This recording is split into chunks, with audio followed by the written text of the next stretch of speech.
بسم اللہ الرحمن الرحیم۔ السلام علیکم ناظرین، آج کا لیکچر آزاد جموں و کشمیر پبلک سروس کمیشن کے تحت لیکچرر پولیٹیکل سائنس کے امتحان کی معیاری تیاری کے لیے ترتیب دیا گیا ہے۔ اس ویڈیو میں ہم مقررہ سلیبس، پاسٹ پیپرز کے تجزیے اور سابقہ حل شدہ سوالات کی روشنی میں امتحانی رجحانات کو اکیڈمک انداز میں واضح کریں گے تاکہ امیدوار امتحان میں مؤثر اور منظم جواب نویسی کو سیکھ سکیں۔ آئیے لیکچر کا باقاعدہ آغاز۔ ناظرین اکرام، آزاد جموں و کشمیر پبلک سروس کمیشن کے زیر اہتمام اسسٹنٹ پروفیسر پولیٹیکل سائنس کا پیپر ہمارے پاس ہے۔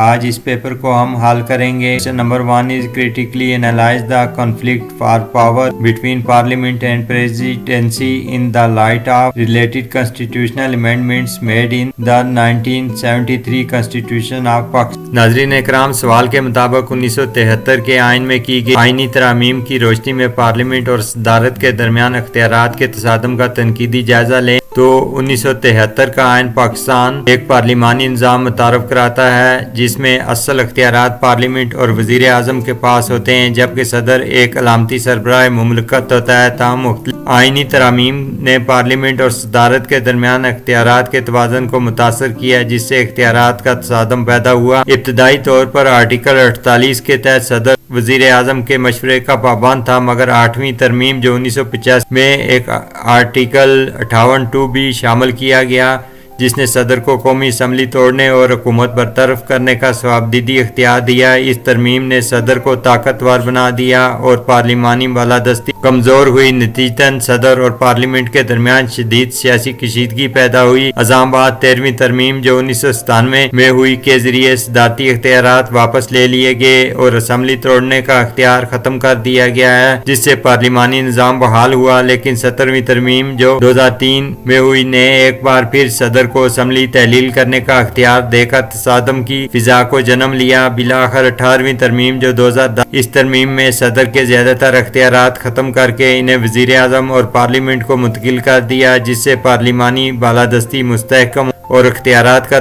توازن بحال ہوا۔ یہ کہا جا سکتا ہے کہ 1973 کے آئین میں کی گئی ترامیم کے باعث صدر اور پارلیمنٹ کے درمیان اختیارات کا تصادم پیدا ہوتا رہا، تاہم 18ویں ترمیم نے اس کشمکش کو بڑی حد تک ختم کر کے آئین کو اس کی اصل پارلیمانی روح کے مطابق بحال کر دیا۔ Question number 2 is critically evaluate the role برادری system in the electoral politics of Azad Jammu and Kashmir. Azad Jammu و کشمیر کی انتخابی سیاست میں برادری سسٹم کے کردار کا تنقیدی جائزہ لیں تو آزاد جموں و کشمیر کی انتخابی سیاست میں برادری سسٹم ایک اہم مگر متنازع کردار ادا کرتا ہے۔ اکثر ووٹر امیدوار کی اہلیت، نظریے اور کارکردگی کے بجائے اس کی برادری سے وابستگی کو ترجیح دیتے ہیں، جس سے جمہوری اقدار کمزور ہوتی ہیں۔ برادری نظام سیاسی وابستگی کو مضبوط کرنے میں مدد دیتا ہے، مگر اس کے نتیجے میں قابلیت کے بجائے تعلق کو فوقیت ملتی ہے اور سیاسی مقابلہ محدود ہو جاتا ہے۔ تنقیدی طور پر دیکھا جائے تو برادری سسٹم سیاسی بیداری، پالیسی سازی اور ادارہ جاتی مضبوطی کی راہ میں رکاوٹ بنتا ہے۔ تاہم دیہی معاشرے میں یہ نظام سماجی ہم آہنگی اور ووٹر کی یعنی ووٹر ٹرن آؤٹ میں معاون بھی ثابت ہوتا ہے۔ اگر اس کا نتیجے پہ غور کریں تو برادری سسٹم نے اگرچہ انتخابی سیاست کو منظم کیا ہے، لیکن مجموعی طور پر یہ آزاد جموں و کشمیر میں جمہوری ارتقاء اور میرٹ کی سیاست کے لیے ایک منفی عنصر ہے۔ Question number 3 is what is filibustering? Describe its role in the US Senate۔ ناظرین اکرام، فلیبسٹرنگ امریکی سینٹ کا ایک پارلیمانی طریقہ کار ہے جس کے ذریعے کوئی بھی سینیٹر طویل بحث یا تقریر کر کے کسی بل پر ووٹنگ میں تاخیر یا اسے روک سکتا ہے۔ اس کا مقصد اقلیتی جماعت کے حقوق کا تحفظ اور قانون سازی پر تفصیلی غور و فکر کو یقینی بنانا ہے۔ فلیبسٹرنگ ختم کرنے کے لیے کلازز کی تحریک پیش کی جاتی ہے جس کے لیے عموماً 60 سینیٹرز کی حمایت ضروری ہوتی ہے۔ Question number 4 is what is a pressure group? Critically analyze its role in governmental decision of Azad Jammu and Kashmir and Pakistan. Pressure group کی تعریف کریں گے، یعنی پریشر گروپ کیا ہوتا ہے؟ پریشر گروپ ایسے منظم گروہ ہوتے ہیں جو براہ راست اقتدار حاصل کیے بغیر حکومت کی پالیسیوں اور فیصلوں پر اثر انداز ہونے کی کوشش کرتے ہیں۔ یہ گروہ اپنے مخصوص مفادات، مطالبات یا نظریات کے لیے حکومت پر دباؤ ڈالتے ہیں۔ آزاد کشمیر اور پاکستان میں پریشر گروپس کے کردار کا تنقیدی جائزہ لیں تو سب سے پہلے ہم پریشر گروپس کی جانب سے مثبت کردار ہے اس پر بحث کرتے ہیں۔ نمبر 1 ہے عوامی مسائل کی نمائندگی۔ پریشر گروپس عوامی مسائل کو اجاگر کر کے حکومت کو پالیسی سازی میں رہنمائی فراہم کرتے ہیں۔ نمبر 2 جمہوری عمل کو تقویت۔ یہ گروہ عوام اور حکومت کے درمیان رابطے کا کردار ادا کرتے ہیں جس سے شفافیت بڑھتی ہے۔ نمبر 3 قانون سازی پر اثر۔ وکلاء تنظیمیں، اساتذہ یونینز اور کالج تنظیمیں قوانین میں بہتری کے لیے تجاویز دیتی ہیں۔ اگر ہم منفی کردار کی بات کریں تو نمبر 1 ذاتی مفادات کا غلبہ۔ بعض پریشر گروپس قومی مفاد کے بجائے ذاتی یا گروہی مفادات کو ترجیح دیتے ہیں۔ نمبر 2 حکومتی دباؤ اور عدم استحکام۔ ہڑتالوں اور احتجاج کے ذریعے حکومتی فیصلوں میں رکاوٹ پیدا کی جاتی ہے جس سے انتظامی مسائل جنم لیتے ہیں۔ نمبر 3 غیر جمہوری اثر و رسوخ۔ بعض طاقتور گروپس غیر رسمی ذرائع سے پالیسیوں کو متاثر کرتے ہیں جو جمہوری اصولوں کے خلاف ہے۔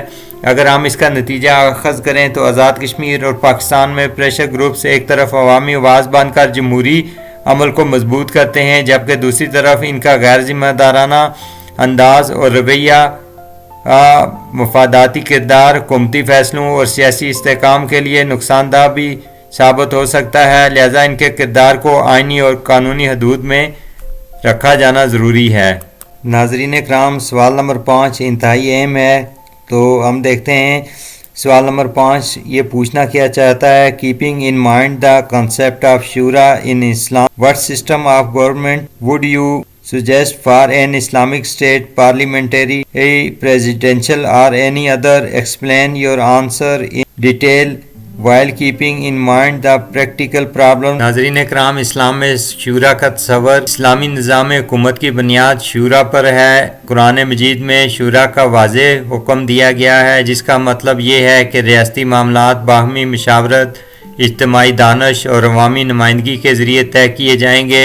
شورا آمریت کے خلاف اور مشاورت پر مبنی نظام کی حمایت کرتی ہے۔ اسلام میں تجویز کردہ نظام حکومت پر بات کریں تو اسلامی ریاست کے لیے پارلیمانی نظام حکومت یعنی شورا کے تصور سے زیادہ ہم آہنگی پائی جاتی ہے۔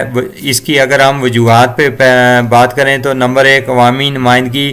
پارلیمانی نظام میں عوام کے منتخب نمائندے قانون سازی اور حکومتی فیصلوں میں براہ راست حصہ لیتے ہیں جو شورا کے اصول کے عین مطابق ہے۔ نمبر 2 اجتماعی قیادت۔ اس نظام میں اختیارات فرد واحد کے بجائے کابینہ اور پارلیمنٹ میں تقسیم ہوتے ہیں جو مشاورت اور جواب دہی کو فروغ دیتے ہیں۔ نمبر 3 جواب دہی اور احتساب۔ وزیر اعظم اور کابینہ پارلیمنٹ کے سامنے جواب دہ ہوتے ہیں جس سے شفافیت پیدا ہوتی ہے۔ نمبر 4 لچک اور اصلاح کی گنجائش۔ پارلیمانی نظام میں عدم اعتماد کے ذریعے نااہل حکومت کو پرامن طور پر تبدیل کیا جا سکتا ہے۔ عملی مسائل کی اگر بات کریں تو نمبر 1 ہے سیاسی عدم استحکام۔ کمزور جماعتی نظام کی صورت میں بار بار حکومتوں کی تبدیلی سے مسائل پیدا ہوتے ہیں۔ نمبر 2 اخلاقی کمزوری۔ اگر قیادت دیانتدار اور باکردار نہ ہو تو شورا محض رسمی عمل بن جاتی ہے۔ نمبر 3 عوامی شعور کی کمی۔ شورا کے مؤثر نفاذ کے لیے سیاسی اور دینی شعور کا ہونا ضروری ہے جو کہ اسلامی معاشروں میں محدود ہے، یعنی شورا کے اسلامی تصور کی روشنی میں پارلیمانی نظام حکومت اسلامی ریاست کے لیے زیادہ موزوں ہے بشرطے کہ اس اسلامی اخلاقیات، قانون کی بالادستی اور عوامی فلاح کے اصولوں کے مطابق نافذ کیا جائے۔ اس طرح ایک متوازن، مشاورتی اور جواب دہ اسلامی نظام حکومت قائم کیا جا سکتا ہے۔ کہ نامیاتی نظریہ ریاست اور افلاطون کے مثالی نظریہ ریاست کا تقابلی جائزہ تو سب سے پہلے ہم ارسطو کے نامیاتی نظریہ ریاست پر بات کریں تو ارسطو کے نزدیک ریاست ایک قدرتی و نامیاتی ادارہ ہے جو خاندان سے شروع ہو کر گاؤں اور پھر ریاست تک ارتقا پاتا ہے۔ ریاست کا مقصد شہریوں کی اخلاقی و عملی فلاح ہے۔ ارسطو عملی سیاست، آئین کی اقسام اور اعتدال پسند حکومت پر زور دیتا ہے اور نجی ملکیت کو قبول کرتا ہے، جبکہ افلاطون کا مثالی نظریہ ریاست یہ ہے کہ افلاطون کی ریاست ایک خیالی و مثالی تصور ہے جس کی بنیاد عدل پر ہے۔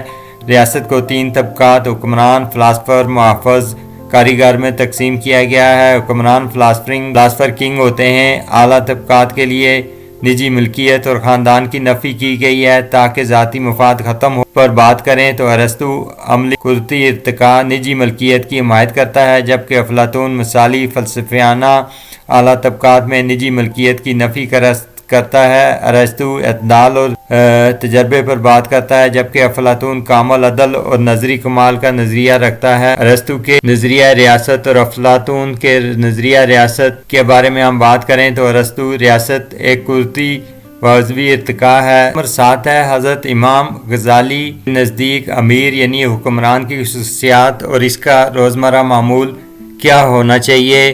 تو سب سے پہلے ہم حضرت امام غزالی رحمۃ اللہ علیہ کے نزدیک حکمران کی خصوصیات بیان کریں گے۔ امام غزالی کے نزدیک امیر یعنی حکمران کو درجہ اوصاف کا حامل ہونا چاہیے۔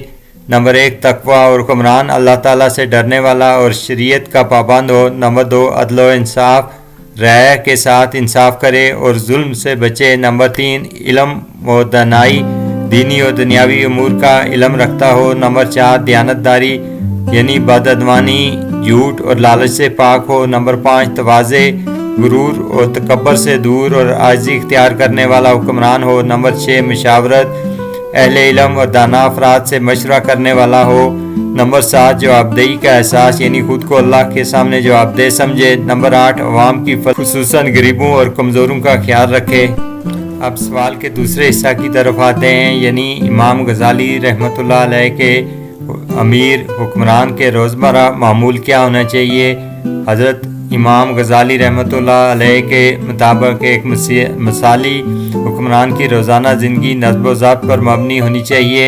صبح کا آغاز تلاوت اور عبادت سے کرے، یعنی فجر کی نماز، تلاوت اور ذکر الہی سے اپنے دن کا آغاز کرے۔ علم کے لیے وقت، دینی تعلیم اور اخلاقی تربیت پر توجہ دے۔ نمبر 3 انصاف کی فراہمی، عوام کی شکایات سنے اور فیصلہ کرے۔ نمبر 4 مشاورت، علماء اور مشیروں سے ملاقات کر کے اہم امور پر مشاورت کرے۔